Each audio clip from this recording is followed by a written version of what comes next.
Coucou tout le monde, c'est Ava. Hello tout le monde, c'est Charles.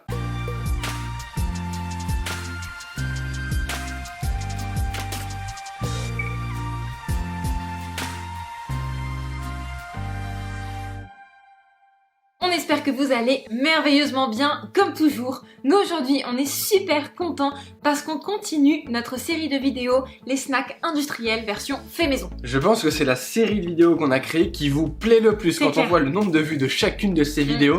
C'est juste génial, donc merci beaucoup de nous suivre à fond sur ce délire-là. Ça nous fait trop plaisir. Ça nous fait extrêmement plaisir, même si on arrive à un moment où on se dit, bon, qu'est-ce qu'on va faire pour la C'est suite? clair. Et on a eu quand même une très bonne idée, on a eu un souvenir de quelque chose qu'on aimait beaucoup manger quand on était un peu plus jeune, c'était le Raffaello. Ouais.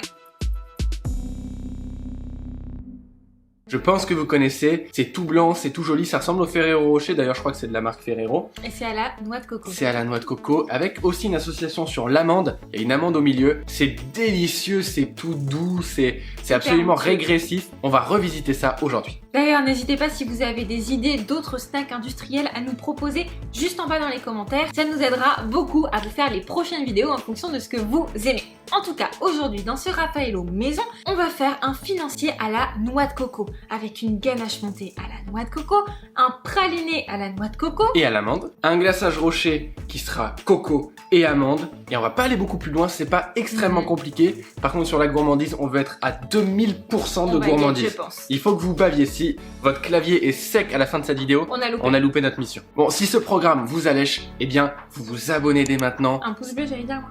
Eh bien, vous mettez un pouce bleu en l'air, c'est très important. Vous vous abonnez, vous appuyez sur la petite cloche comme ça. On est prêt à démarrer cette recette et vous nous suivez pour le reste des recettes yummy qu'on va vous sortir. On commence tout de suite avec la ganache montée à la noix de coco. Vous commencez par hydrater la gélatine en poudre avec sa pesée d'eau bien froide. Vous la laissez 15 minutes au réfrigérateur. Puis vous torréfiez la coco râpée à 160 degrés pendant 12 minutes. Une fois qu'elle est bien torréfiée, vous pouvez mettre dans une casserole la crème liquide avec la coco râpée et vous allez faire chauffer le tout jusqu'à une légère ébullition. Une fois que vous avez atteint la première bulle, vous stoppez la cuisson et vous couvrez pendant environ 20 minutes pour que la coco infuse. Puis, dans un bol, vous avez le chocolat blanc fondu et la gélatine bien hydratée sur laquelle vous versez un premier tiers de votre crème encore bien chaude infusée au coco. Puis vous ajoutez le restant de crème et vous faites une émulsion avec la maryse en faisant des petits cercles au centre du cul de poule jusqu'à ce que la gélatine soit totalement fondue. Une fois que c'est le cas, vous pouvez ajouter en une seule fois et en émulsionnant toujours la crème froide. Puis vous mettez la totalité de ce mélange dans un récipient haut et vous le mixez au mixeur plongeant pendant environ 1 minute dans le but d'avoir une émulsion qui soit parfaite.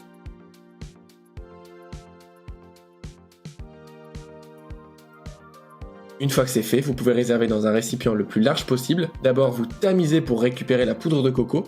On veut une mousse qui soit très lisse, donc dans laquelle il n'y a plus la poudre. Par contre, il y a beaucoup de goût à l'intérieur, donc surtout pressez bien dessus pour que le goût sorte et vienne dans la crème. Vous filmez au contact pour ne pas avoir de peau et laissez 4 heures minimum au réfrigérateur. Maintenant, on va pouvoir lancer ce délicieux praliné qu'on espère coulant à la noix de coco et à l'amande. Vous torréfiez la noix de coco râpée pendant 12 minutes à 160 degrés. Ensuite, vous faites la même chose avec les amandes pendant cette fois-ci 30 minutes à 150 degrés. Dans une casserole, vous versez le sucre semoule et vous allez le rendre caramel en le mettant sur un feu doux. Comme ceci. Une fois qu'il a une couleur bien ambrée et qu'il n'y reste plus de morceaux de sucre, vous pouvez le verser sur un tapis en silicone et vous étalez votre caramel en bougeant votre tapis. Comme ça, la couche sera fine et il refroidira plus rapidement. Ensuite, lorsqu'il est bien froid, vous le mettez dans le bol de votre robot coupe avec la noix de coco râpée et les amandes torréfiées.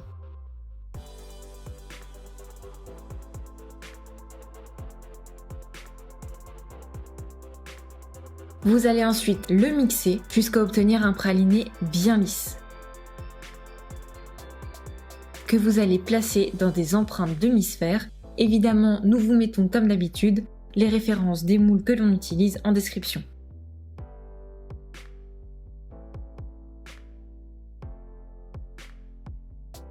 Vous remplissez les demi-sphères et vous mettez au congélateur pendant une nuit, en tout cas jusqu'à ce que ce soit bien congelé. On va continuer avec le financier à la noix de coco. Je pense que ça va être ultra yummy. Pour commencer, vous mettez le beurre dans une casserole assez large sur feu doux jusqu'à ce qu'il obtienne une couleur et une odeur de noisette. Ça s'appelle faire un beurre noisette. Vous le laissez tiédir dans un récipient. Dans le bol du robot, vous pouvez mettre la pesée de blanc d'œuf avec la coco râpée, la poudre d'amande, la farine, le sucre glace et la fleur de sel.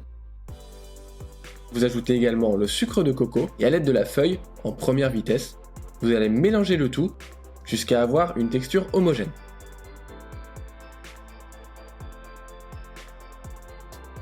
Voilà, ça prend quelques secondes.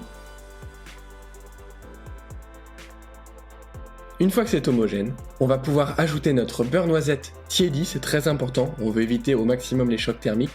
S'il est encore un petit peu chaud, ça peut le faire. Puis notre huile de coco fondue si elle ne l'était pas.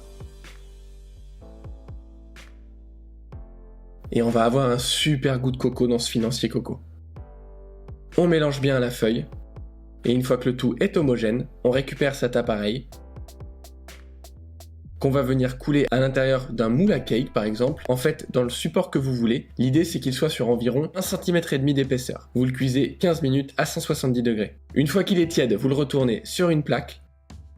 Vous voyez un petit peu l'épaisseur du biscuit et vous allez emporte-pièce ces desserts dont on vous mettra les dimensions en description.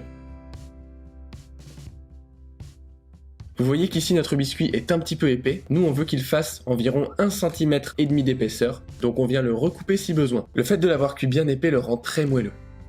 Et pour terminer, on va réaliser la petite robe de ce dessert, ce sera le glaçage rocher. Il y aura de la feuilletine pour donner l'effet gaufrette du vrai Raffaello. Il y aura des amandes pour rappeler l'amande qu'il y a dans le Raffaello. Et qu'est-ce qu'il y aura d'autre évidemment? De la noix de coco, parce que c'est impossible sans noix de coco. Et on se retrouve juste après pour la dégustation. On vient mélanger le chocolat blanc fondu avec l'huile de coco bien liquide. On ajoute la feuilletine et les amandes torréfiées concassées. Et notre glaçage rocher est déjà prêt. Alors ça les amis, c'est vraiment un délice. On vient mettre dans le bol de notre robot notre ganache que l'on va monter à l'aide du fouet sur une vitesse moyenne pour obtenir le signe du ruban.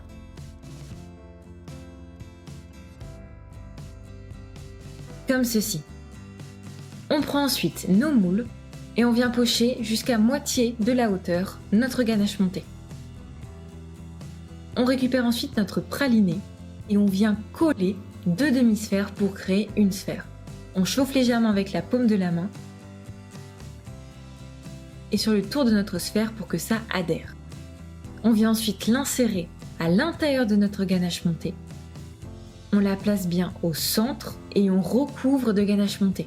On commence par mettre un petit peu la ganache qu'il y a sur les côtés, on en rajoute un petit peu s'il le faut et on termine par notre biscuit. On l'enfonce bien, on enlève le surplus et on place le tout une nuit au congélateur. Le lendemain donc on peut démouler ces petites sphères coco qui ont déjà l'air délicieuses. On les pique à l'aide soit d'un pic en bois bien solide, soit d'un pic à brochette comme nous. Et on vient le tremper dans notre glaçage qui doit être à environ 45 degrés. N'hésitez pas à utiliser un pichet comme nous, ce qui fait qu'avec peu de quantité de glaçage, vous allez quand même pouvoir recouvrir votre sphère. Puis immédiatement, vous raclez le dessous pour qu'il n'y ait que le biscuit. Vous raclez également sur la planche à découper, ça c'est une très bonne technique. Et vous venez la plonger dans de la coco râpée, surtout vite, tant que le glaçage n'a pas encore figé, pour que la coco puisse adhérer au glaçage. Et voilà. Si vous faites des petites marques en retirant le pic, rajoutez de la coco. Et vous laissez revenir cette boule en température pendant plusieurs heures au réfrigérateur. Avant de la découper et de découvrir la dinguerie.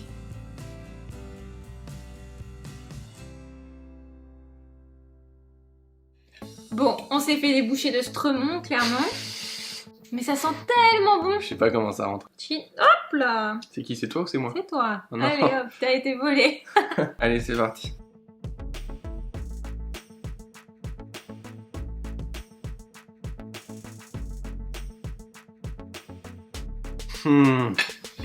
Ah oui, non. Ah oui.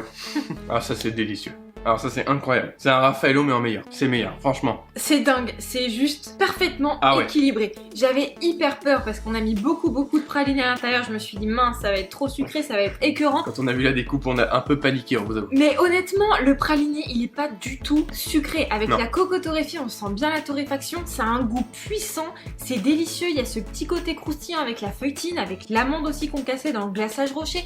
Je trouve ça vraiment excellent. Je veux pas qu'on se lance trop de fleurs, mais honnêtement, j'adore ça. Je suis ultra fier moi de ce dessert. Ouais. Franchement, c'est un snack revisité de plus où on se dit c'est meilleur encore que le souvenir qu'on en avait. Ça, c'est trop Et top. pourtant on trouvait déjà ça très bon. C'est sans prétention mais retestez absolument cette recette à la maison. Elle n'est pas extrêmement compliquée. Ça vous demande un peu de matériel, on vous mettra évidemment tout en description. Vous allez juste tomber je pense sur les fesses. Votre famille et vos proches vont absolument vous adorer d'avoir reproduit cette Ah ouais. recette. C'est à refaire absolument les amis. Si vous refaites cette recette et que vous la postez sur Instagram, enfin vous postez une photo sur Instagram, mentionnez-nous, ça nous fait vraiment ultra plaisir de venir voir vos recettes, voir aussi que ce qu'on fait, ça vous plaît, pas juste en tant que distraction, mais que ça vous aide aussi à progresser en pâtisserie, ça nous fait super plaisir. Le plaisir de savoir qu'on n'est pas juste vos jouets, que vous nous utilisez quand même pour réaliser des recettes. Sur ce, avant de partir, abonnez-vous absolument, comme ça vous ne loupez pas les prochaines sorties de vidéos. Bien On vous sûr. remercie d'avoir regardé jusqu'au bout, on vous embrasse très fort et on vous dit à la prochaine. Bye. Ciao.